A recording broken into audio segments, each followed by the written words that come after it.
La palabra barroco creo que viene de barrocos, que es un término portugués que significa perla irregular, ¿no? Y quizás una de las maravillas de esta forma cultural es que el barroco es muchas cosas, ¿no? Es una visión triunfalista de un imperio que se adapta a los diferentes reinos que conquista. Es una celebración a la otredad cultural de cada región y es también la posibilidad de camuflar religiones existentes bajo el ritual y el culto católico, ¿no? Porque al final no hay nada más ambiguo que un símbolo que puede significar diferentes cosas para diferentes grupos sociales, ¿no? El barroco tiene una condición fundamental en su retórica, que es la integración. Y es por eso que el barroco americano permite ese espacio que va desde, digamos, lo que podríamos decir las formas fundamentales del barroco hasta la integración de figuración del siglo XVIII, ¿no? Que ya tiene otro sentido, ¿no? Que ya apunta a sacarse a un sistema neoclásico, ¿no? Y todo esto se integra, pero se integra además con estructuras pero mucho más primitivas, ¿no?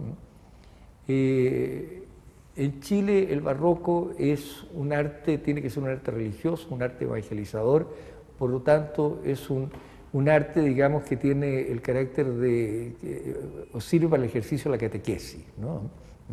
Y los cuadros barrocos chilenos, por ejemplo, tienen textos, ¿no? Donde se explica, ¿no?, lo que hay. Pero eso es corriente en Latinoamérica en general, ¿no? México nace a la independencia con un 4% de alfabetos. ¿Por qué? Porque hubo, primero, más evangelización, no enseñanza. Y ahí empieza el problema, ¿sí? Evangelización. Ni siquiera fue un objetivo expreso del siglo XVI y XVII la castellanización, es muy importante. Por eso los grandes nahuatlacas son los grandes sacerdotes, son los que aprendieron las lenguas indígenas, son los españoles y luego los criollos. No hubo enseñanza sino evangelización, ¿sí? Era muy peligrosa la enseñanza, pues los libros estaban prohibidos en la colonia, por favor. La generación de la independencia es la que mete libros de contrabando. Entonces, y no hubo castellanización, sino extensiva, ¿no? Por eso las pastorelas, por eso todo el arte popular para evangelizar, ¿sí? Y por eso la transposición entre los sacrificios humanos de los indígenas y el sacrificio de Cristo, ¿no? Aquella vieja idea. Ustedes se sacrificaban por sus dioses, es el primer Dios que muere por ti, que era de una eficacia, ¿no? Pero era tan sanguinolento como Huitzilopochtli, los cristos sangrantes de este país. Bueno, era la imaginería popular, pero no era la enseñanza. Es una idea de la ilustración.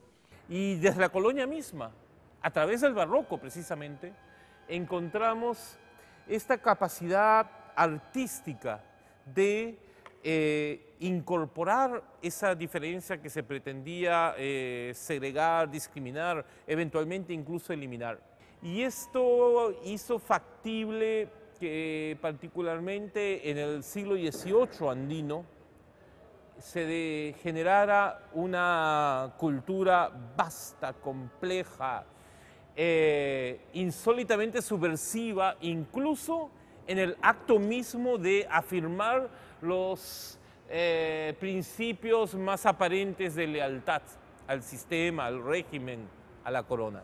La cultura barroca hispana dio un lugar para las voces autóctonas, ¿no? Corriéndose el riesgo de que esas voces al final dejaran de ser meros intentos de llenar un espacio semántico y de que se convirtieran en grandes tradiciones, ¿no? Y yo creo que ese fue el gran éxito del periodo de los Austrias. Y los que descubrieron los peligros de esa pluralidad de culturas que coexisten en el barroco fue en el periodo de los Borbones, ¿no? Cuando se intentó uniformizar, después de la Ilustración francesa, se trató uniformizar a todas las culturas, incluso a los indios. Después de la rebelión de Túpac Amaru se les obligó a que se empezaran a vestir como europeos y se les prohibió a que utilizaran los símbolos de la realeza inca, que los continuaban utilizando hasta el siglo XVIII. Yo creo que una de las cosas que sí yo considero que tiene el barroco y que sería un elemento unificador de todo el barroco y que podría definir el barroco es su capacidad de adaptarse, ¿sí? Digamos, su capacidad de ser local, ¿no? De adaptarse, ¿no? Es un poco como ecológico, ¿no? De adaptarse al lugar, ¿no? En ese sentido, el barroco sería un estilo que efectivamente permitiría a los indígenas muy distintos, ¿no? Con bagajes culturales y tradiciones culturales muy distintas, porque también generalizar sobre el indígena me parece muy peligroso, ¿no? Yo he vivido en Bolivia y para mí el indígena boliviano no tiene mucho que ver con el indígena mexicano, ni el mestizaje que produce el indígena, ¿no? La fusión del español e indígena en Bolivia tiene mucho que ver con lo que pasó en México, ¿no? Si hablamos de mestizajes, ¿no? El barroco yo diría que básicamente es una estrategia de conciliación que al mismo tiempo que funde hace visible las dos partes o la diferencia, ¿ya? Cosa que en Chile políticamente nunca ocurrió además. Hombre, el barroco no tiene un fenómeno similar en África, quizás un poco más en Asia, si pensamos en un poco en una síntesis, en lo que podía ser un poco lo que se ha llamado el mestizaje, es decir, esa unión de esfuerzos, de visiones, de maneras de pensar la vida, los valores, y que se reflejan en la gastronomía, en la pintura, en los colores, en los detalles del arte y de la vida, ¿no? Yo creo que esa es una construcción que se ha ido dando por dos razones fundamentales. De un lado, por el choque que supone de alguna forma la conquista o la presencia de una cultura ajena que no entiende lo que ve y que el que la recibe intenta por una parte defenderse militarmente y pierde, pero por otra parte también intenta integrarse, salvar el pellejo, la vida, y que por lo tanto empieza desde la propia construcción de valores, desde su arquitectura, desde su urbanismo, desde su poesía, desde su forma a incorporar valores del otro, y el que llega descubre que los que tienen frente serán salvajes, serán desconocidos, pero también tienen valores humanos, tienen caras, tienen rostros, tienen afectos, y empieza a incorporarlos, a entenderlos y a hacerlos formar parte de su vida, ¿no? Obviamente había que construir iglesias porque la cultura dominante traía su religión y traía una forma de significar a sus dioses, y curiosamente se construyen encima, a veces aprovechando las propias construcciones, Cuzco, algunos de los casos que vemos en México, pero cuando se levanta se da el pincel y el cincel y la creatividad a los promotores locales, a los creadores, a los artistas, que le empiezan a poner sus soles, sus lunas, sus caras, sus rostros, que son los rostros locales. Solamente hay que ver las fachadas de Potosí o las iglesias barrocas de Puebla. La Ilustración rechaza al mundo indígena, rechaza al mundo religioso, rechaza al mundo de la fiesta y de la celebración colectiva. Al contrario, la Ilustración es una cultura elitista, restringida, que quiere imponer un modelo a una diversidad social y cultural. El barroco no, por eso tiene éxito en México, porque acepta, incluye, adapta, incorpora, transfigura en esa cultura lo propio de otras culturas.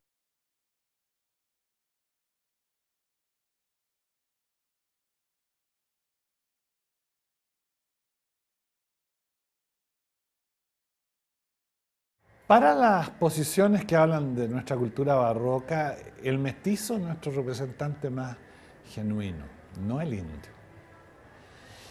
Entonces están perfectamente asilados allí. El pensamiento de ellos es un pensamiento antiindigenista. La mestizofilia, que se le llamó, era la solución, pero no lo fue, porque la mestizofilia marginó a la indígena. Y nuestra educación fue hispanizante, aún sin decirlo, en el sentido que no cultivamos lenguas y civilizaciones indígenas en la escuela. En la conquista y en la colonia, en realidad es una historia de hombres brutos y violaciones, o sea, no hay como más ciencia que eso.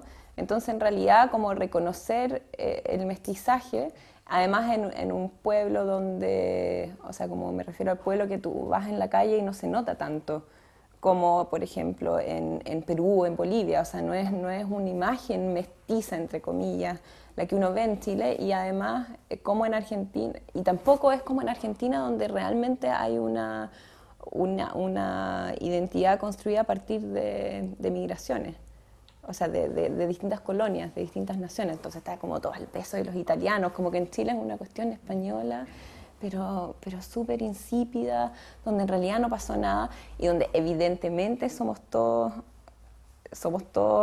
mezcla, porque si habían puros hombres, o sea, no sé, ¿con quién se reprodujeron entonces todos esos hueones? O sea, es como, evidentemente existe una identidad indígena, pero, o sea, existe, perdón, un origen indígena en la raza, entre comillas, chilena, pero el nivel de, o sea, también están esos 300 años donde en el fondo hay una guerra interna que yo creo que continúa hoy y que es lo más, o sea, a mí me parece que el conflicto indígena en Chile es una de las cosas más graves que está sucediendo hoy. O sea, los indígenas los siguen tratando con una ley de terrorismo del año 1. Es realmente alarmante la situación que viven las comunidades indígenas hoy en día. Además, después de muchísimos años de violaciones a sus derechos más básicos. O sea, cuando recién recuperaron las tierras, que duró como un milisegundo, porque al otro momento, inmediatamente después les dijeron que en realidad sus tierras son patrimonio nacional, entonces que pertenecen a todos los chilenos. O sea, les devuelven las tierras, pero ellos no pueden hacer nada con las tierras. Entonces ya es como o sea, hay una historia de violencia y que realmente es súper fuerte, yo encuentro, dentro de la identidad chilena. O sea, hay un nivel de agresividad contenida muy impresionante, y por otro lado está toda la comunidad indígena, asimilada me parece una palabra espantosa, pero que de alguna manera, y también como comprensiblemente, trataron de integrarse y borraron sus nombres. O sea, la cantidad de población indígena que hay viviendo en las poblaciones y que uno no se entera que son indígenas y que cambiaron su nombre en el momento que se cambiaron en la ciudad para no ser discriminados, es altísima. Y es un gran problema para las comunidades. Yo creo que aquí no interesaba crear una imagen mestiza. O sea, aquí en el único lugar donde yo encuentro esta utilización como de lo mestizo está en estas como construcciones teóricas, estas representaciones teóricas de identidad, donde lo mestizo se trata como una especie de neutralización acrítica. O sea, como cuando se dice mestizo, en realidad no se está diciendo mestizo. O sea, como, ay, todos somos mestizos. O sea, cuando alguien hace una declaración así, está solo diciendo que en realidad todos vivimos felices en fraternidad. Obviamente hubo mezcla de etnias, o sea, eso no estoy poniendo eso en duda, sino que la utilización de eso en los discursos de chilenidad o de identidad me parece muy perversa en la manera que se utilizan. Si menciono eso como algo relacionado al mestizaje, siento que estoy borrando el tema, que realmente es un tema de clase, un tema de segregación social. El mestizaje tal vez responda a otras ideas. El mestizaje, en primer lugar, tiene que responder a una realidad biológica. ¿Por qué? Porque biológicamente, y esto también tiene implicaciones culturales, no genéticas, sino por el valor que se da al mestizo, el mestizaje aquí es mayoritario. ¿Sí? No podemos negarlo. Entonces, ¿qué es lo que hay que hacer? Valorarlo, aunque sea a través de mitos. Mitos que, por cierto, no le gustan a Roger Bartra. Roger Bartra critica mucho esa ideología del mestizaje, del país mestizo, y reclama su posición. Obviamente, él no es mestizo.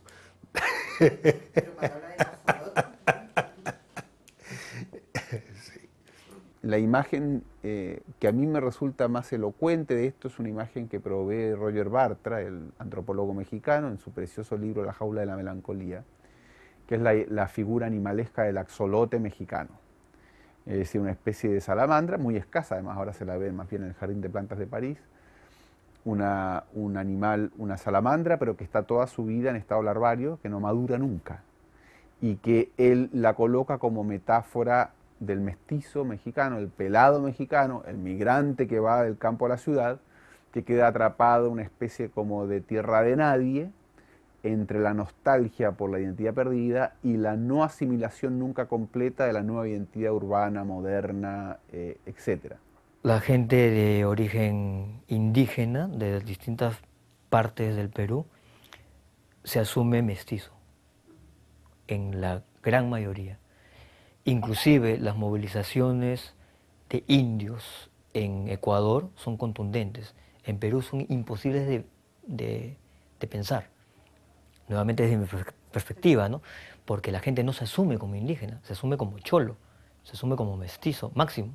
El Perú, creo que al igual que México, es el reino del mestizaje, ¿no? Porque en otros países, como en Estados Unidos, las cosas han sido bastante separadas, ¿no? Por un lado los blancos, por un lado los negros, por un lado los nativos, ¿no? Aquí en el Perú hay todas las razas, desde los blancos, los negros, los indígenas, los chinos, los japoneses, y todo mezclado. Todas las mezclas habidas y por haber, creo que existen en el Perú. Sin embargo, hay una minoría inmigrante que se mantiene como minoría blanca, pero en pequeña proporción, ¿no? Y hay mucha discriminación desde los medios de comunicación. Toda la propaganda, todas las novelas solamente muestran gente blanca como representativo del Perú, ¿no? Y eso crea también pues una sensación desagradable, creo, para la mayoría de peruanos, ¿no? Porque no tienen espacio para mostrar su imagen en lo que es un medio de comunicación masivo. Un día Mirko Lauer, que es un estudioso, ¿no? Digamos, de las corrientes artísticas indigenistas en el Perú, decía de manera así provocadora que no hay nada más europeo que un andino, ¿no? Que la característica propia de las sociedades andinas es precisamente que son vestigios de una Europa que incluso en la propia Europa ha desaparecido, ¿no? Eso es una forma de ver la cosa que me parece importante, pero que no es la única, ¿no? En otros aspectos, las sociedades andinas conservan rasgos que, si bien han evolucionado en contacto con las sociedades occidentales europeas, no han dejado de constituir sistemas de significado, sistemas de referencia culturalmente propios y que no tienen equivalentes o que no pueden ser simplemente traducidos a sistemas de significado europeos así nomás, ¿no? que digamos están en tensión con estos sistemas. Pero la presencia oriental y la presencia negra en este país es muy importante. Transforman formas de conducta, transforman pautas alimenticias, enriquecen la gastronomía, enriquecen el folclore de una manera preciosa, el mundo negro, ¿no? O sea, todo lo que es la tradición, digamos, que viene del África, ¿no? Y el Perú es eso, es un crisol. Y dentro de ese crisol hay que entender cuál es el condumio que nos une en el respeto al otro, en la alteridad, ¿no? El respeto al otro. Lo que sucedió es que la cultura hispana es más propicia al mestizaje porque es una cultura genuinamente mestiza. Aquí ha habido una cantidad inmensa de migraciones y una cultura que es abierta tiene la posibilidad de universalizarse. Entonces, España, a pesar de los pesares de la cruz que se convirtió en espada, de esos hidalgos de poca monta que se pretendían señores, no era la mentalidad cerrada feudal de un varón alemán, ni la soberbia de los ingleses que consideraban todo como una decadencia. Tú ves los escritos de Fray Bernardino de Sahagún cuando llega a México y dice: jamás he visto una ciudad tan bella como la Ciudad de México, México Tenochtitlan, ni he visto una organización social tan precisa y perfecta. Todo estaba perfectamente estructurado. Había un problema gravísimo, la espiritualidad, que era beligerante y sanguinaria, barbárica, o sea, el canibalismo, que es una de las formas terribles en cualquier especie. Yo creo que muchos que no aceptan el mestizaje, eso es algo muy negativo, porque no se puede negar que el Perú es un país de mestizaje, lo otro es una utopía. Las dos utopías, querer ser europeo puro, lo cual es una necesidad, o querer ser nativo puro, porque el nativo puro tiene que vestirse o hablar o o presentarse como una persona que tiene otro tipo de valores culturales que se vienen a añadir a los que él traía, ¿no? Todo eso que llamamos el mestizaje es una co-construcción, no es una construcción de un lado, es una co-construcción donde participan diferentes visiones y donde, para mí, la gran conclusión es que el que llega, el supuesto conquistador, es captado, ganado, asumido y vencido de alguna forma, por lo menos en la creatividad por el que lo recibe, que ha sido capaz de, guardando lo suyo, porque quiero decir que hasta los principios del siglo XIX el mantenimiento de las etnias es muy potente, habría que apuntar a la República en muchos casos para ver cómo las culturas autóctonas son incluso destruidas o más afectadas que en la época precedente.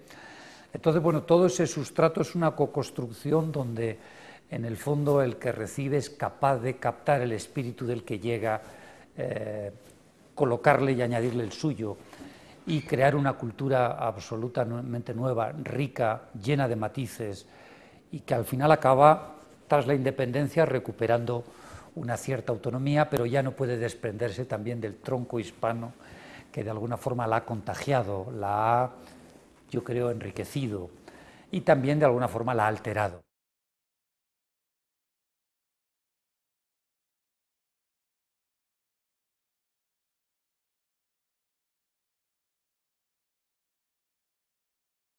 Yo como sacerdote te puedo decir que ahora se está insistiendo mucho, a base de una documentación muy seria, sobre el efecto que ha tenido la evangelización, es decir, la cristianización en los elementos nativos de una religión animista a una religión politeísta, se ha pasado a la religión cristiana. Claro está que ahí hay autores que dicen, Mariátegui concretamente, socialista, dice que la religión católica es un barniz superficial sobre una base, digamos, prehispánica. Y hay diferentes tipos de sincretismo religioso. Está el sincretismo religioso de la Iglesia Católica, que lo ha tenido siempre. Recordemos lo que decía San Agustín, hay que robarle a los egipcios su oro y su plata, o sea, la Iglesia podía absorber la cultura griega y la cultura romana dentro de su seno para perfeccionar las enseñanzas del Evangelio. Con el Renacimiento italiano pasó un poco lo mismo, hay una búsqueda por rescatar los elementos de la antigüedad clásica que eran compatibles con el cristianismo, y los misioneros españoles que vienen aquí un poco se dan cuenta que la mejor manera de catequizar era precisamente estudiando la simbología tradicional y un poco para demostrar que los incas, de alguna manera, al hablar ellos de un culto universal al dios Sol, ¿no?, a través de este monoteísmo solar, de alguna manera habían preparado el camino para la llegada de la Casa de Austria española, ¿no?, con su culto a Cristo o el Sol de Justicia. Entonces, los primeros que hacen el sincretismo religioso son los propios curas, los propios misioneros de indios. Pero por otro lado, los hechiceros dogmatizadores andinos, que así los llamaban los extirpadores de idolatrías, también hacen un estudio de lo que es la religión católica y se proponen subvertir los símbolos tradicionales para darles un nuevo significado, ¿no?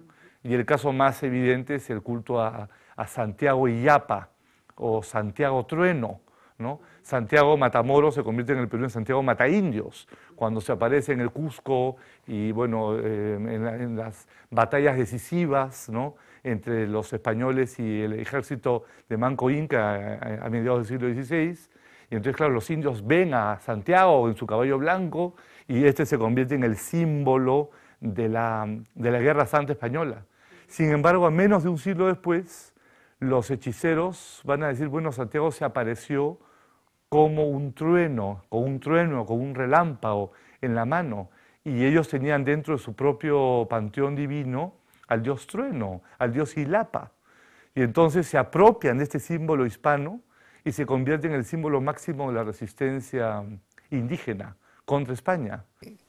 Hay bueno, este proceso que sí puede llamarse sincretismo, que es por donde los indios filtran su propio dolor al tener que pintar aquello que los sometió, ¿no?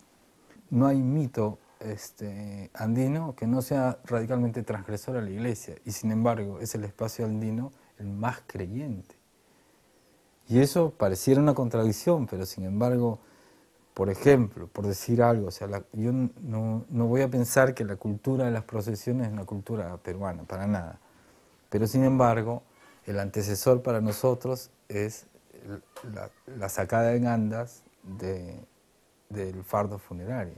Es decir, la procesión existe de un personaje muerto, sea crucificado, imagen o efectivamente el mismo personaje, existe antes de la venida de los españoles. Y el ritual existe, ¿no? Entonces, esa imbricación ha hecho de nosotros esta cosa tremendamente compleja que yo considero, como decía hace un rato, es nuestro dorado. Allí está nuestro todo. También está nuestra gran posibilidad de echarla a perder durante todo el tiempo también. Me parece que cada vez está más claro que el sincretismo, por lo menos en un primer momento, no fue tal, sino más bien fue un camino paralelo que recorrieron dos culturas. La española, por un lado, aquí, con una realidad totalmente inédita, con ciertas expectativas y con ciertas digamos, prejuicios y algunas preconcepciones que probablemente la realidad haya echado para atrás, o por lo menos cambió totalmente el concepto. Pero por el otro lado también los indios. Cuando los indios se dieron cuenta que para atrás no había, definitivamente entraron con todo, muy conscientemente y muy inteligentemente, en mi opinión, a formar parte de la nueva cultura o de lo nuevo que del nuevo mundo que se estaba creando. Y eso pasó también, por lo menos, sobre todo con los franciscanos, que eran bastante liberales, pero también con los otros frailes, con los propios conquistadores. El propio Cortés debe de haberse dado cuenta de esta situación, y eso caminó parejo. Esencialmente lo que hizo la extirpación de idolatrías fue propiciar para que todo un mundo de creencias justamente tomara un envoltorio que llegaba al país con la cultura hispánica, y ese envolverse implica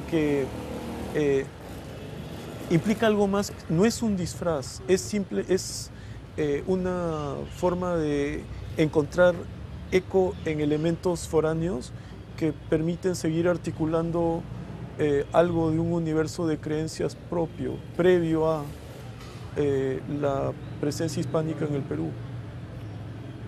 Te voy a decir de mi experiencia desde el punto de vista musical. Sí. Los españoles trajeron aquí 3 instrumentos principales, porque el Perú era básicamente una tierra de vientos y percusión. Hay una variedad impresionante de vientos, van a ver en el Museo de Iquique, ¿no? Ellos trajeron el arpa, el violín y la guitarra como instrumentos principales. Claro, también la mandolina y la bandurria que ustedes vieron ayer, ¿no? El arpa y el violín se la dieron a los indígenas, con la idea de que son instrumentos puros que no contaminan el alma pura de los indios. Y la guitarra se la dieron a los mestizos, porque son instrumentos sensuales. Y entonces, claro, los indígenas comenzaron tocando arpa y violín para hacer la música de la iglesia. Pero muy pronto el arpa y el violín comenzó a tocar otras cosas, ¿no? Tanto la música de fiestas hasta la danza de tijeras, que es una danza que es derechito relacionada al culto de los apos, y para los españoles al culto del demonio, aunque eso no era realmente el demonio, sino es el dios tutelar, ¿no? Entonces, a tal punto que arpa y violín ahora en el Perú es sinónimo de indígena. Las tradiciones no están formadas todas de, dijéramos, autenticidades. La tradición es un conjunto estructurado de pensamientos identitarios. Y hay, obviamente, una formación de una tradición a partir de elementos que tomamos de nuestro pasado, que se han ido integrando en forma directa, en forma natural, en forma artificial, de todo. Pero toda creación de mitos, toda creación de ideología, tiene su buena parte de realidad o la crea. Por muy artificial que sea, crea realidades.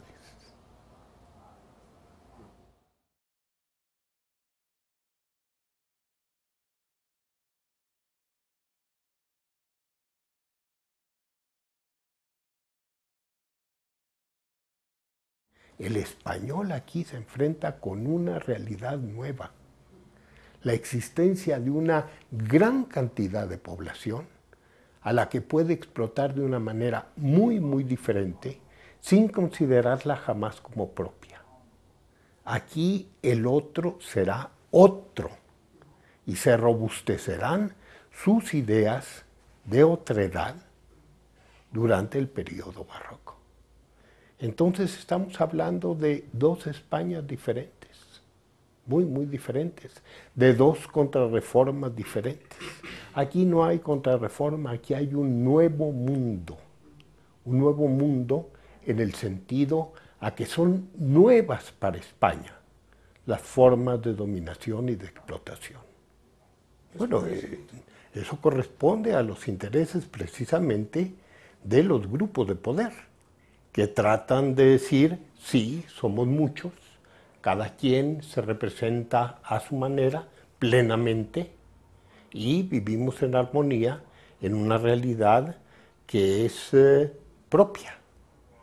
Y en realidad no es esto, en realidad estamos viviendo como dije, un mundo colonial que se inició tiempo antes, pero que se consolida precisamente en esta época.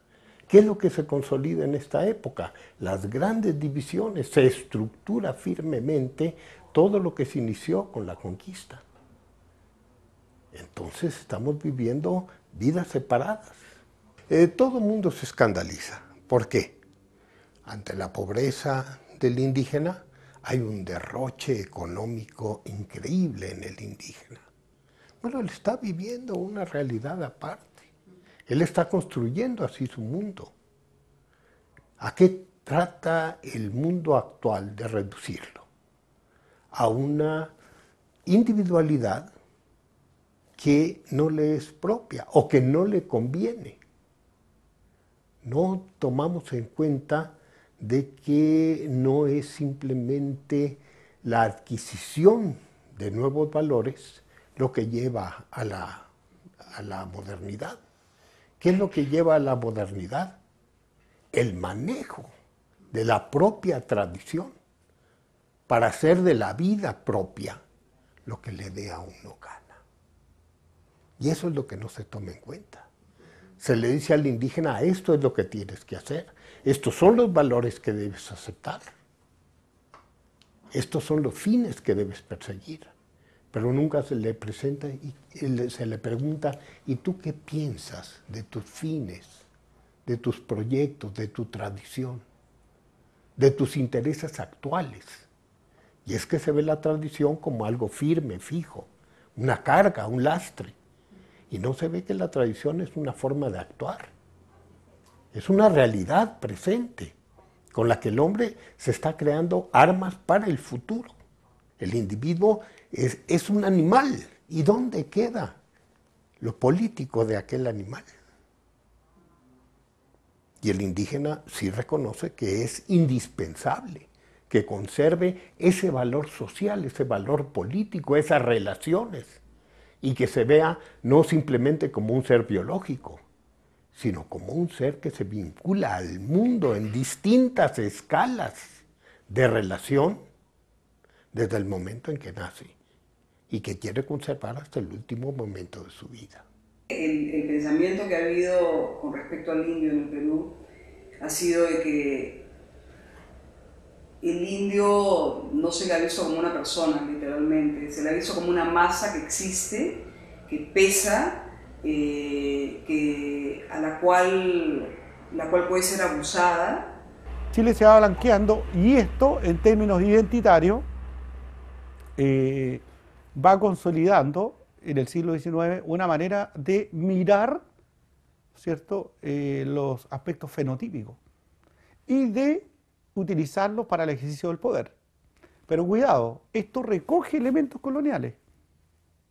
Esto recoge elementos coloniales. Piensa tú lo siguiente, una ciudad cuadriculada en el estilo jesuita, ordenada, desde el centro que ejerce el poder con la plaza de armas, están las armas ahí, está la cárcel, está la justicia, la Real Audiencia, está la gobernación, todos los poderes inmanentes. Lo que se construye desde lo finito para lo finito. Pero también está el poder trascendente, el más alto, el que más se acerca a Dios, la iglesia. Todo ordenado. El que está en ese orden, en términos de ejercicio de poder, en términos de posiciones importantes dentro de la estratificación social, generalmente es blanco. Si algún no blanco vive ahí, vive en funciones menores. Podríamos decir que, sin embargo, el no blanco que vive ahí supuestamente tiene un grado de domesticación social plausible. El problema está en que esa es una minoría y el que vive fuera de ese plano de damero es el que vive cercano a los animales. Por lo tanto, la teología católica va tejiendo una percepción del otro en términos de que el que manda también tiene un rasgo fenotípico concreto, cercano al blanco o blanco. Y el que no manda, no. El que manda, ¿cierto?, teológicamente está cercano a Dios, a un orden natural, trascendente. El que manda es el Señor, que porta las señas del Espíritu Santo, el otro no. El que manda está para redimir, porque el que manda ya está redimido, es el ejemplo. En cambio el otro vive como los animales, está aquí para ser redimido. Eso justifica todo, la explotación social, el manejo legal, el que en términos de imaginario, ¿cierto?, esa persona en su exuberancia sensual, ¿cierto?, sea menoscabado. El tipo que no se sabe reír, no se sabe reír, no se ríe así. ¿Me va siguiendo? Entonces, todo eso va surgiendo no porque a alguien se le ocurra, se va dando como dispositivo de poder, pero como resultado final tiene la percepción del otro en términos fenotípicos. Algunos historiadores hablaban de una pigmentocracia. Bueno, en las imágenes republicanas tampoco es absolutamente blanca la imagen que hay de Chile. Y que a todo esto era el mulato Gil el que pintaba estas cosas. Me imagino que es muy divertido, que es un tipo de Perú, que viene para acá, y que él crea como toda una imagen. En el fondo se pinta Chile como el Chile que quisiera ser, como siempre, por supuesto. O sea, como siempre son las cosas, pero aquí como no había ningún tipo de contracultura que pudiese acceder a ese espacio, porque no existían como los súbditos para eso, la representación que se quería hacer era esta idea como de un Chile español blanco, o de un Chile medio europeizante. Sí, o sea, yo creo que efectivamente tanto acá como en Argentina, aunque de maneras distintas, porque son orígenes distintos, yo creo que aquí es mucho más arribista que en Argentina, porque en Argentina realmente habían pugnas entre qué sé yo, los judíos, los italianos, que cada uno quería que su imagen fuese la imagen, pero acá no existía eso, sino que era solo lo que nosotros queremos ser y no somos, porque en realidad somos unos tipos que llevan aquí muertos de hambre durante cientos de años. Pero en la publicidad, por ejemplo, se nota también. O sea, no, aquí no ves ninguna publicidad con alguien ni siquiera de clase popular. La gente acostumbra a decir, no importa lo que digo, lo que importa es lo que hago. O sea, el discurso puede ser muy bien elaborado, pero la conducta es otra.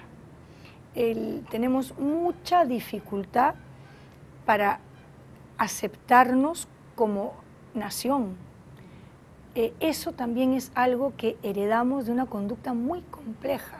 Nos resistimos, no nos queremos, no nos reflejamos en el otro. O sea, digamos, el que tiene dinero con el que no tiene. El que tiene dinero no quiere al emergente. El emergente detesta al que está arriba. No lo dejamos pasar nomás. Luego, el cholo no quiere al chino, el chino no quiere al negro, el negro no quiere al norteño, el norteño. O sea, es muy complejo. Ser peruano es muy complejo. me parece que lo que se están viendo surgir en grupos importantes de gente en este momento, aparte del pensamiento conservador, es esta relación directa con España, es reconocer sus raíces en España y en lo español y desconocer, por supuesto, toda esta cuestión de bueno, los mestizos y los indios y todo esto que sigue siendo, en su opinión, por lo que se ve, ¿no? Y por lo que puedes leer en el periódico, y por las posiciones que toman, es lo que retrasa el progreso de este país y lo que sigue siendo el arrastre más importante que no permite que este país se globalice y vaya a las posiciones más altas del mundo.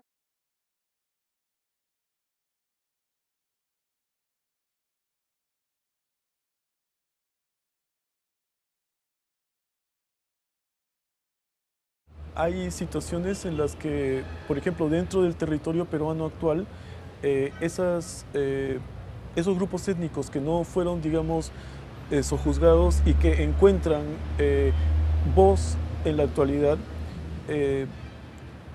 interesantemente se sustraen a esa noción del fracaso, o en todo caso, el fracaso desde el punto de vista de ellos no es definitivo, es decir, se fracasa en una instancia pero se sigue insistiendo. ¿Por qué? Porque lo que ellos buscan es, en tanto grupos étnicos, por ejemplo los de lo que sería la región amazónica, es mantener un diálogo con la modernidad representada, por ejemplo, en una parte por Lima, pero obviamente también por el exterior con el que tienen contacto, sin dejar de lado una serie de cuestiones asociadas a conocimientos que tienen siglos, tal vez milenios. Y este mundo paralelo existe, real, pero no podemos pensar que eso sea un fracaso respecto de la cultura occidental. No aparece el desarrollo de la ciencia como se pudo haber esperado en México, en el Perú, en Bolivia. No hay atisbo de eso. Lo que cultiva el indígena no es lo mismo que cultiva el mestizo mexicano, el mestizo peruano, el mestizo. Son realmente mundos casi enajenados. Pero producen ambos cultura, al final. Y el fracaso estará en que no lograron interpretar al mismo tiempo la realidad hispana de la realidad indígena, sino que, como bien dice usted, interpretaron solo la española y vieron en los indígenas rebelión, rebeldía, rechazo, o sumisión,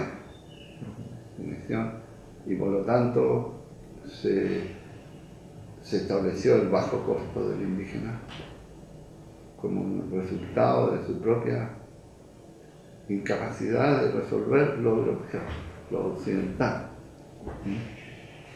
Es que cuesta mucho subirse al carro occidental si no se es occidental. La visión contraria, yo diría, y que en Chile es muy fuerte, me parece, es la idea de que precisamente cuando se quiere construir proyectos de modernidad y sobre todo proyectos políticos de modernidad sobre la base, digamos, de esta especie de barroquismo identitario, lo que sale de ello son grandes fracasos. ¿Ya? Lo que sale de ello son grandes fracasos. Uno, digamos, esta idea de, por ejemplo, de mezcla de modelo de desarrollo industrializador, ¿ya?, con un modelo político caudillista o populista. Y que del encuentro de las dos cosas finalmente lo que sale es un fracaso del progreso. ¿Ya? Esta idea de que América Latina está reempezando eternamente, ¿no es cierto?, su empresa del progreso, su aventura de modernización, de que está atravesada por crisis cíclicas, por fallas recurrentes, ¿no es cierto?, que la obligan a un recomienzo incesante. En los proyectos de modernización muchas veces se vincula a la idea de una identidad, ¿no?, que no logra cuajar.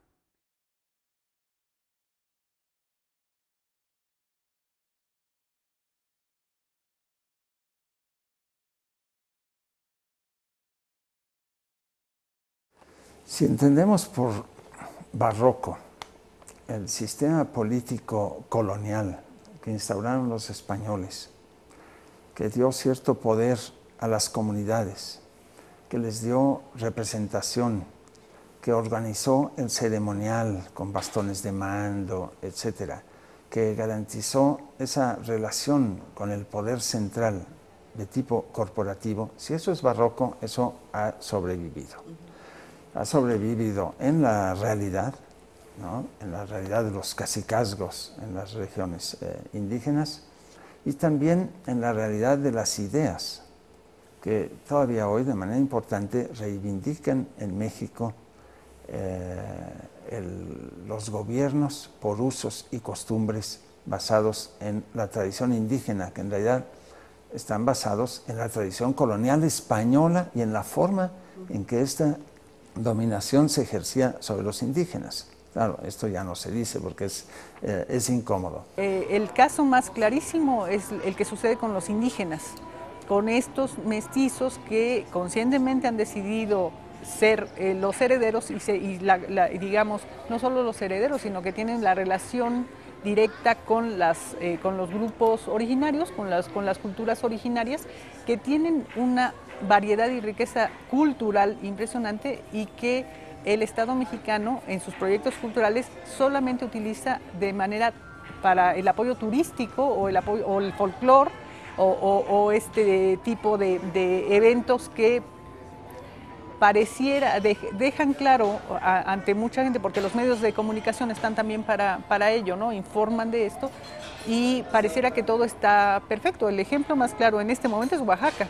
Acabamos de ver por medio de la televisión un hermosísimo festival llamado La Guelaguetza, que supongo ustedes conocerán un poco, que fue realmente fantástico, todo el público encantado y todo el mundo bailando y todo el mundo así como una puesta en escena que parecería que evita, o no parecería, evita mostrar una realidad conflictiva muy fuerte que está existiendo en Oaxaca y que no sale al mundo exterior. Entonces, en mi opinión, las políticas culturales de los gobiernos mexicanos, de hecho, tienen que ver con un proyecto más bien de carácter de escenificación y de recuperación, no solamente de mitos, sino de prototipos y de estereotipos que definitivamente chocan en directo con la cultura y con la forma de ejercer esa cultura de la gente. Yo siento que los indígenas en América Latina cada día están más desvinculados y con muy buenas razones del proyecto nacional. Lo estamos viendo sobre todo en los países andinos. Y quizás México con los zapatistas fue pionero de este asunto. Ahora, hay un momento muy curioso, ¿se acuerdan recién la rebelión zapatista, la primera negociación, cuando Camacho Solís es el interlocutor que manda Salinas a hablar con Marcos y la comandancia del EZ? Y hay un momento en que se disputan la bandera en San Andrés Larraínzer. Ustedes se acuerdan de este momento en que Marcos va por la bandera y Camacho la agarra de una esquina, y de alguna manera la foto final es, sí, las diferencias, pero México ante todo. Y ahí se perdieron muchos de la particularidad del ejército zapatista, se volvió un movimiento político nacional que tenía una agenda por el país, por México. Gracias a eso es hoy la otra campaña, que vamos a representar lo mismo a los transvestis, que a los indígenas, que a los obreros, que a los campesinos, que a los estudiantes, en fin. Pero en los países andinos es mucho más claro esta voluntad de rompimiento, esta voluntad de recuperar las lenguas. En Ecuador se están haciendo gramáticas de toda pequeña lengua que exista en el Amazonas, por ejemplo, que es espléndido trabajo que se está haciendo. Entonces, esta voluntad de ruptura es muy, muy, muy interesante en América Latina. Y esto se conecta un poco con lo que les decía, que el Estado-Nación está quebrando por todos lados. Y en América Latina el signo más patente es, por un lado, los movimientos indígenas que están rompiendo con los estados, y por otro, las clases medias, que estoy totalmente de acuerdo contigo, se están queriendo aislar, queriendo hacer sus propios guetos, sus propios paraísos, ya no hacer reservaciones para los indígenas, sino reservaciones para ellos, quedarse con la parte que tiene petróleo y no volver a saber nada de la paz en Bolivia, por ejemplo. Dentro del movimiento de gente que trata de reivindicar, por ejemplo, lo andino, en nuestro caso, ¿no? Lo indígena, también hay diferentes posturas, ¿no? O sea, hay gente que dice que precisamente reivindicar lo indígena es bueno, rechazar lo extranjero, o lo español especialmente, qué sé yo, ¿no? Pero hay gente que no, hay gente que dice que no, que justamente la enseñanza del Tahuantinsuyo fue la tolerancia y la interculturalidad. Si la gente indígena no hubiera desarrollado el anticuerpo contra el virus de la gripe, sencillamente no estaríamos hablando de nada, porque no existiría. Entonces, el indígena de hoy no puede ser el indígena de ayer. Es así de simple, porque ya vivió una nueva experiencia, ¿no? ¿Y quién le trajo el anticuerpo? El europeo, ¿no? Le trajo la gripe, pero también le trajo el anticuerpo. Entonces él tiene que asimilar lo que le es necesario, ¿no? Y igualmente tiene que hacer el europeo, el occidental, tiene que recoger lo que a él le está faltando también. O sea, entonces, para mí por eso es que yo planteo la escuela, porque es justamente un espacio en donde lo que los niños puedan aprender es que las relaciones son más allá de tu color, de tu lengua, de tu género, de tu edad, o sea, todos, y por último, hasta más allá, hasta de la especie, porque no solamente porque somos humanos, tenemos todos los derechos, ¿no? O sea, y ahora, eso lo encontramos en la cultura andina, en el respeto a la Pachamama y todo eso. Muchas veces defiendo y digo, ¿pero por qué? Porque se pierde el quechua y estoy dale que dale, ¿no? Entonces, hay gente que viene y me dice, tú respiras por la herida, esas son cosas del pasado, ya pasó, ya llegó a España, ahora somos hispanos, ¿no? Entonces, ¿de qué te quejas? ¿No? Pero mira, hijito, yo te diría sí, que estoy respirando por la herida, que soy un resentido social, lo que quieras. Pero ahora mismo el papá de este niño se va al hospital, ¿no? A curarse de alguna cosa y el médico, ¿no? Indio de mierda, háblame en castellano. Entonces no es una herida del pasado, es una herida ahorita. Entonces vamos a lo que es real ahora, y es un tema de relación, es un tema de relación. O sea, ¿por qué se da ese tipo de relación? Yo, por eso, en la escuela yo siempre les digo a los profes, a los niños no mucho porque no hablamos en esos términos muy teóricos, ¿no? Pero digo, me importa poco si tú eres occidental, lo que no me gusta es que seas colonialista.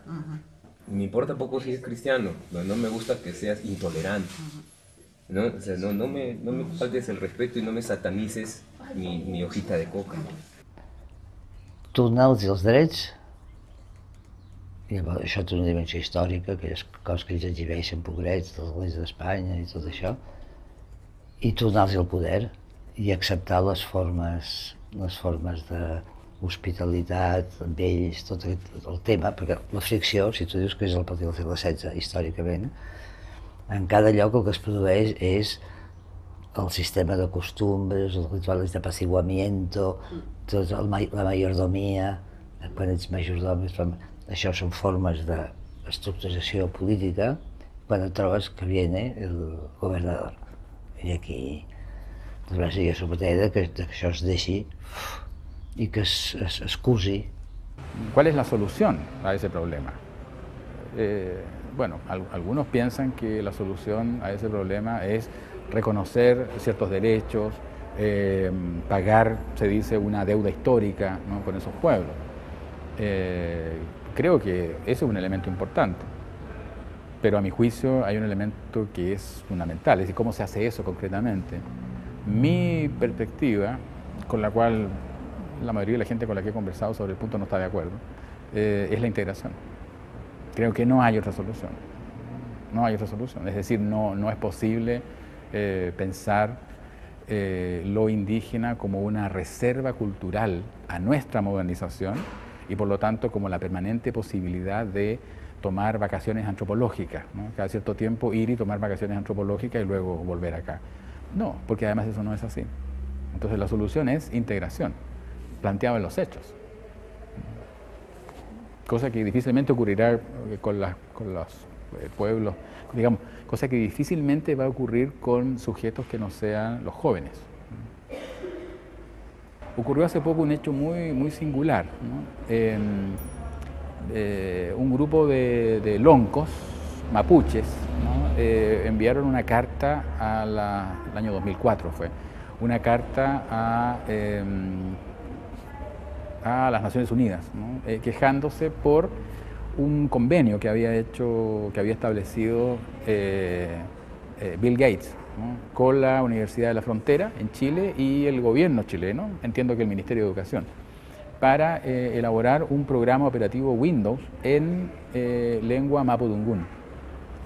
Entonces este grupo de loncos se quejó, invocando el articulado respecto a patrimonio cultural intangible, ¿no? Y todo lo que se establece respecto de que solo la comunidad puede decidir el uso y el destino de sus bienes culturales, ¿no? Entonces eso plantea el problema, ¿no? En condiciones bastante insólitas, porque lo que habitualmente se sabía, se discutía, es la no integración, pero aquí hay una resistencia a la integración en esos términos. Y esa queja a las Naciones Unidas implicaba también una queja por la enseñanza del mapudungún en colegios de enseñanza básica en Chile. Es decir, también se resistían a la enseñanza del mapudungún a niños chilenos en colegios básicos que estaban cercanos a la zona, digamos, ¿no? Eso plantea una cosa muy curiosa, ¿no? Uno dice, ¿hay allí realmente una identidad cultural o hay más bien una administración política, ¿no? Por un sujeto indígena, digamos, ¿no? O lo indígena que se constituye como sujeto moderno y que por lo tanto sabe que su constitución como sujeto pasa por resistir las formas de integración que plantea la modernización. Basta que exista para que tenga que tener voz, o sea, ahí no es una discusión si conviene o no conviene, es parte del legajo, es parte de la configuración social de este país. Existen culturas indígenas, no solamente en la sierra, en la Amazonía también, con muchísima fuerza, más fuerza todavía, porque son autoconscientes, ¿no? En los Andes hay una cultura, pero efectivamente censurada, reprimida por los propios campesinos, que no la quieren expresar porque, claro, es sinónimo de postergación, es sinónimo de atraso, es sinónimo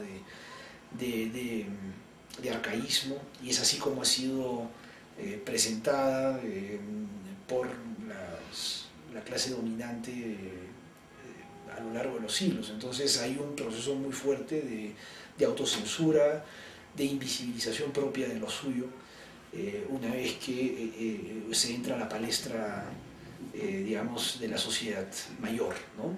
Lo suyo es algo que solamente se puede vivir en contextos sociales marginales, en la familia, en la chichería, en momentos ahí entre gallos y medianoche, como decimos en el Perú, en momentos particulares que autorizan transgresiones o que autorizan expresar, ¿no? Lo que uno tiene dentro, pero en el contexto diurno de la sociedad autorizada, la cultura indígena es reprimida y no tiene voz, ¿no? Entonces, para empezar, nosotros consideramos que hay que hacerla visible, pues, hay que hacerla visible, hay que conocerla, y a partir de ahí, a partir de esa visibilización, hay que construir un proyecto de sociedad que sea intercultural, porque no nos queda otra. Hay gente que opina que el mantener costumbres indígenas es un lastre, y hay otros que piensan que no, que es una ventaja. Bueno, yo pienso que es una ventaja, pero que hay que trabajar mucho hay que trabajar a nivel de educación, creo, en relación de eliminación de los prejuicios, porque es muy difícil establecer comunicación. Por ejemplo, yo soy una persona que vengo de una familia que hay de todos los colores de gente, ¿no?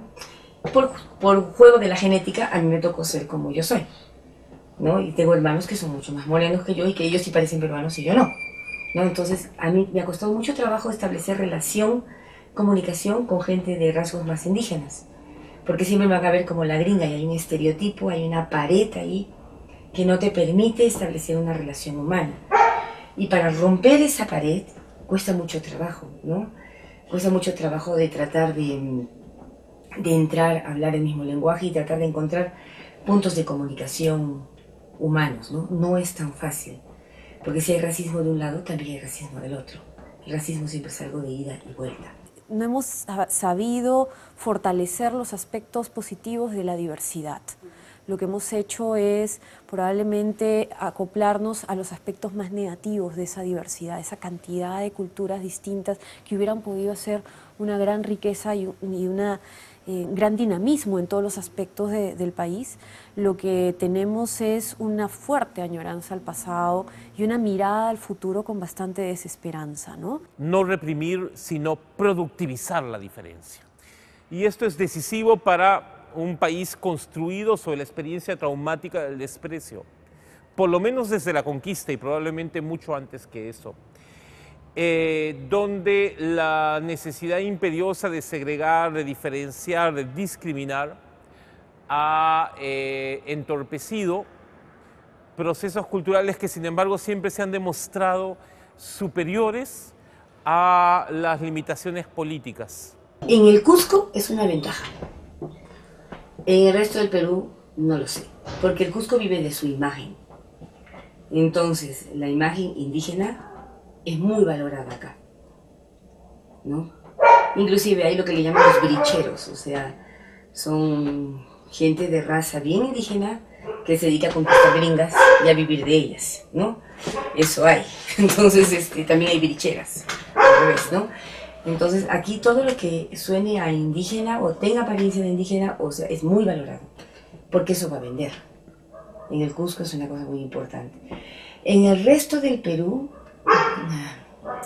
es una respuesta muy difícil que hacer. De hecho, hay una suerte de negación de lo indígena, o una cierta construcción del estereotipo de la indígena, como hoy día en la televisión. Por ejemplo, hay un concurso donde tú puedes votar por el mejor chileno. Son como 10 personajes, está Salvador Allende, Violeta Parra, y también está Lautaro, que él fue uno de los líderes indígenas. Entonces tú puedes votar ahí por ese indígena. Pero la gente indígena estaba reclamando justamente porque Lautaro no es chileno. Entonces tú ves que ahí colocan a un indígena dentro de una lista de chilenos, entonces ahí ya hay una operación como política, ¿ya? Y hay una manipulación cultural también con todo el tema indígena. Entonces hemos tenido discusiones muy interesantes al respecto, en el sentido de ir un poco por ensayo y error, orientando los recursos hacia los pueblos indígenas. Y te doy un ejemplo, o sea, nosotros subimos de pronto los recursos para proyectos que tuviesen que ver con pueblos indígenas, pero tal vez con un exceso de celo pusimos para proyectos sobre pueblos indígenas realizados por indígenas. Y obviamente eso no tuvo la suficiente cantidad de postulantes y sobró ese dinero. Entonces lo reasignamos diciendo, bueno, entonces, ¿por qué no intentamos decir, bueno, proyectos sobre pueblos indígenas, pero que sean por ejecutores mixtos, gente de pueblo indígena y gente que no pertenezca a los pueblos indígenas, que aparece como mucho más lógico, ¿te fijas? Y así se ha ido como avanzando en el desarrollo de esas artes, ¿eh? Y la política cultural dice hay que crear un Centro Nacional de Artes Escénicas y Musicales, que no existe en Chile. La presidenta Bachelet lo incorporó a su programa, Proyecto Bicentenario, se está creando, Centro Cultural Gabriela Mistral. Pues en ese centro, que va a ser el gran centro de las artes escénicas y musicales, va a haber un teatro para 2.000 personas, con todos los equipamientos adecuados, en ese centro va a haber una sala de exhibición del Museo de Arte Popular Americano, que es el museo, obviamente, de las etnias americanas. O sea, es un centro de arte escénica y musicales, pero cuando se quiere dar una señal de incorporar además otros tipos de arte, por razones obvias, de ir formando público que van a ir a la música, van a ir al teatro y que se van a encontrar además con esto. Hay dos salas de exposiciones que son de artes visuales. Una de este Museo Popular Americano, de la Universidad de Chile, y otra, una sala que va a ser de fotografia. La part d'Holandes és molt anglosaxona. Els anglosaxons estan disposats, i has vist Austràlia, ja heu vist Austràlia, que ha augmentat el drama després d'un any de demanar el perdó. El demanar el perdó és una manera protestant d'exterioritzar la mala consciència. Nosaltres ja tenim altres mètodes.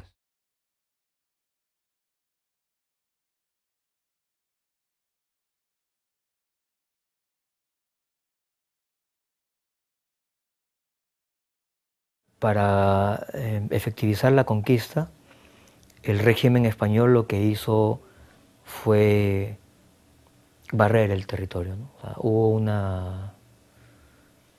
un genocidio muy grande, sobre todo en la explotación, la sobreexplotación minera. Curiosamente el modelo económico que se sigue planteando es el mismo, el de la explotación minera. No ha pasado nada en 500 años. Y las comunidades fueron reducidas y diezmadas y también fueron trastocadas, trasladadas de lugares, ¿no? Ese lastre, el lastre precisamente porque está beneficiando a quienes consideran que es un lastre. No nos ponemos a pensar que aquí existe una explotación verdaderamente desmedida. Esto tampoco se ve en muchas partes del mundo. En México podemos decir que llevamos los primeros lugares en una diferenciación económica que es inhumana. Y esto es lo que provoca un lastre. En Perú se ha desarrollado un proceso de guerra interna que fue del año 80 hasta el año 2000.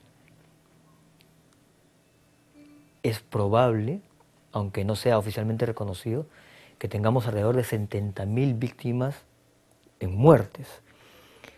Y el mayor porcentaje de esta población muerta por el proceso de guerra interno son quechohablantes.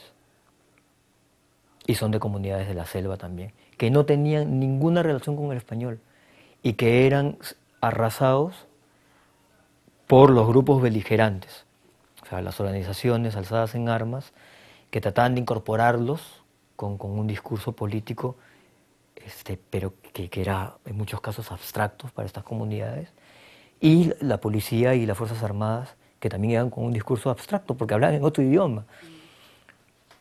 Entonces, el componente hegemónico, si quieres, que tienes actualmente, de lo que has visto al Perú como un país con el Producto Bruto Interno más grande de América Latina el último año, un país donde la economía está desarrollándose, ¿no?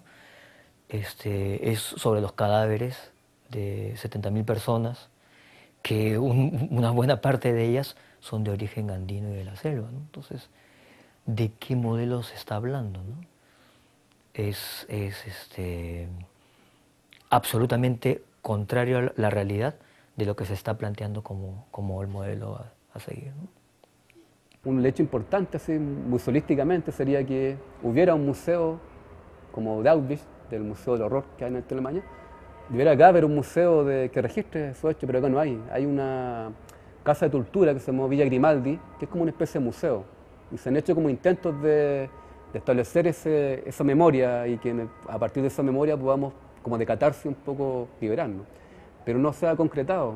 Y de hecho las agrupaciones de derechos humanos acá en nuestro país están muy pegadas todavía con la cosa del 70, del golpe de Estado mismo. Y hoy día tenemos toda una gran cantidad de violaciones a los derechos humanos en nuestro país, hasta asesinatos. Pero las agrupaciones de derechos humanos no están trabajando en las lógicas de hoy día, como que se quedaron pegadas con esta cosa de la dictadura. Entonces sería interesante, y ahí viene la labor de los artistas en realidad, el artista como crítico también de la sociedad, de plantear estos temas. O sea, yo creo que el artista pasa por ahí, por meter el dedo en la llaga, por así decirlo. Si pensamos que la democracia es el derecho que tú tienes a participar en la construcción del orden social en el que tú vives, ese justamente es el concepto que nos está viviendo en términos informáticos. Ese concepto incomoda a las autoridades en Chile y no necesita el pasado.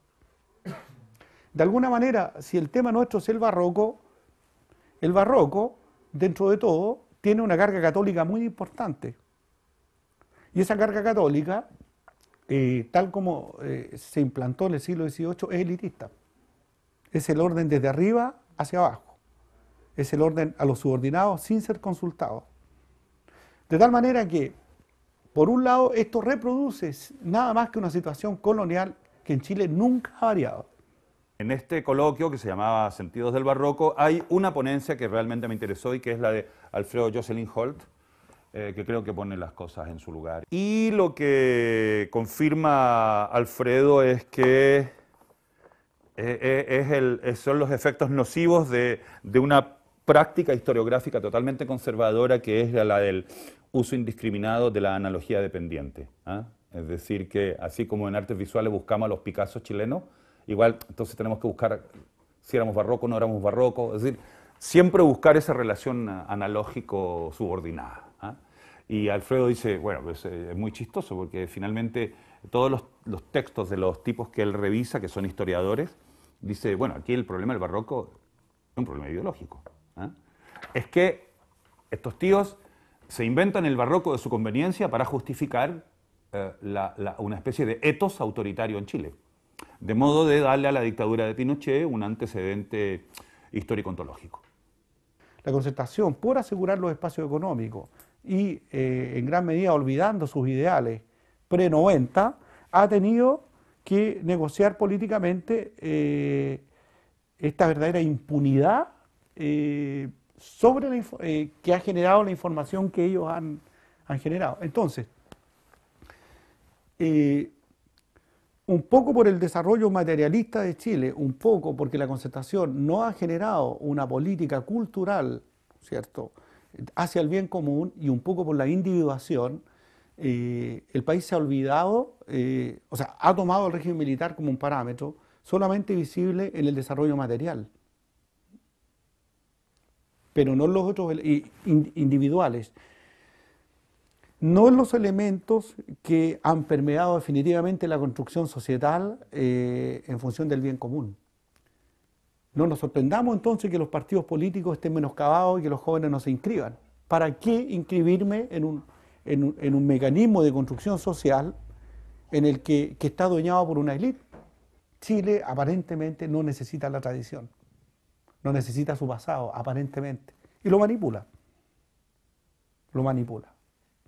El trabajo de los gobiernos democráticos a partir de la dictadura de Pinochet tienen que hacerse cargo en términos culturales, en términos de imagen de país, del pasado, de este pasado terrible que significa los detenidos desaparecidos, los crímenes contra los derechos humanos.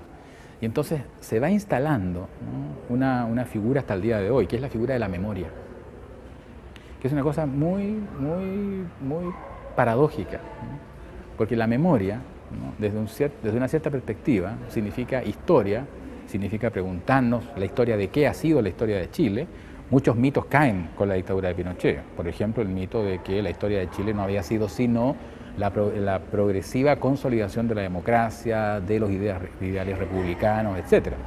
O sea, para entender a Pinochet hay que entender la historia de Chile. La historia de Pinochet no es la Unidad Popular, es la historia de Chile. Entonces, yo trataba de entender todo eso.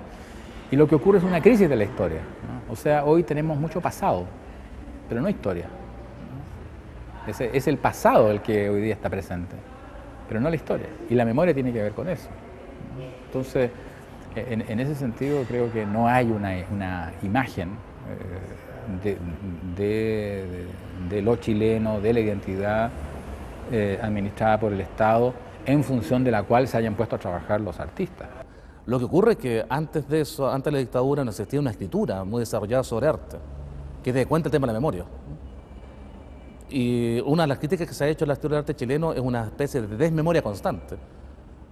O sea, se podría decir que el arte chileno desde el origen, en la academia de 1840-49, es un arte de ruptura, que expresa un deseo de modernidad.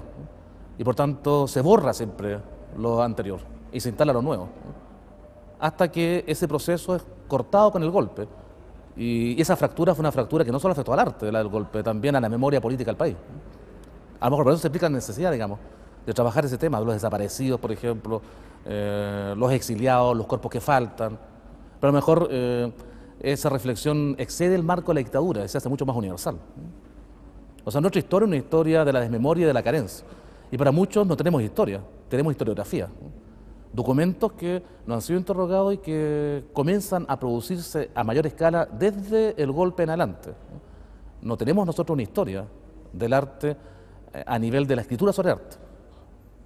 Digamos, antes del 73 teníamos un comentario periodístico, o un discurso decimonónico, o una crítica pseudo-literaria, impresionista.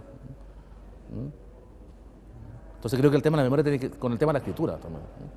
Pensemos que si hay tal vez como la mayor herencia, y que es como también el mayor dolor que tiene Chile respecto de la cultura, es haber perdido el espacio público. Cuando llega la democracia, desde el año 90 en adelante, el temor a salir a las calles es algo que no se pierde hasta hace muy poco. Y ustedes ven recién hoy día, por ejemplo, que hay cafés en las calles, y hay cafeterías, y están los restaurantes, y atienden eso, que es algo a lo mejor muy pedestre y muy habitual en otras partes, pero esto no ocurre hace más de 5 años, y tal vez en rigor son 2 o 3.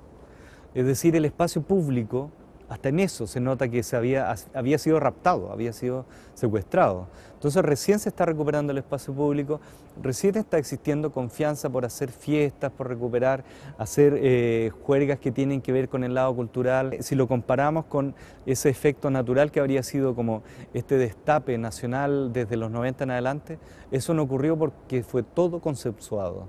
Había que consensuar todo, había que establecer armonía, había que negociar. Estaba todavía las leyes de Pinochet, estaba Pinochet en el Senado todavía. Y entonces era un minuto desde el punto de vista de la negociación, hoy día lo podemos decir también bastante perverso, porque hizo que todo el mundo se retuviera todo. El deseo de llorar, el deseo de reír, el deseo de gritar, el deseo de expresar. Por eso que lamentablemente lo que ocurre con el arte no es sino también efecto de eso, de esos minutos. Se produce una especie de implosión de los propios artistas. En vez de la capacidad de destape, se produce más bien una implosión. Ya no se resiste a nada, porque no vamos a entrar en polémica. Desde el ámbito más doméstico te dicen que es tal vez donde se traducen más las dictaduras, que uno no lo ve, pero te dicen, por favor, no polemice, no toque ciertos temas, no hable de religión, ni de política, ni de fútbol, porque vas a entrar en un conflicto. Las memorias emblemáticas de la izquierda, de la derecha y de la concertación son justamente eso, memorias emblemáticas destinadas a mantener una clientela cautiva y fiel a la hora de votar y de autorizar proyectos. Pero se acerca a eso, entendiendo que la verdad histórica no existe. Pero esas 3 memorias emblemáticas es realmente lo que el país requiere, necesita, porque esto equivale a cometer un error grave. Mi manera de superarlo es ser consciente hasta el dolor más profundo del error que cometí, ¿cierto? Para superarlo, para ser más feliz y para no reiterarlo. Acá no ha pasado eso. Entonces esas 3 memorias emblemáticas se han posicionado de toda la política cultural, ¿cierto? En función justamente de intereses factuales, pero no del deseo de hacer un país más grande y más honesto. La negación del otro. El otro quiere valer, tiene que transformar su cultura. La cultura del otro no vale, no existe. La colonia es eso precisamente, negación del otro, pero negación absoluta. Por eso se le hace niño, por eso se le hace ignorante, por eso se le hace débil, apático. Es que interesa mantener no solo pobres, sino sin información, sin educación a estos sectores, ¿no? Y aquellos que la acceden, interesa mediatizarlas. Interesa, de verdad, interesa desde el poder, ¿no? El mensaje que estaba, el mensaje de propaganda que está dentro de una imagen barroca es tan fuerte porque la imagen es tan bella, o sea, es tan imponente que es como que no puedes dudar ante esa imagen, no te deja dudar, o sea, literalmente te atrapa y no te hace pensar, literalmente. Creo que es uno de los más grandes ejemplos de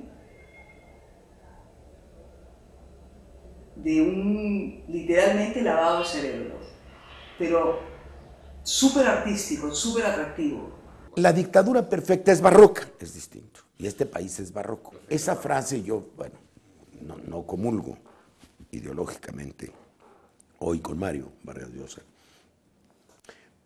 con que lo acabo de saludar y tengo una gran simpatía personal por él. Creo que yo fui el que di la explicación, nadie lo entendió.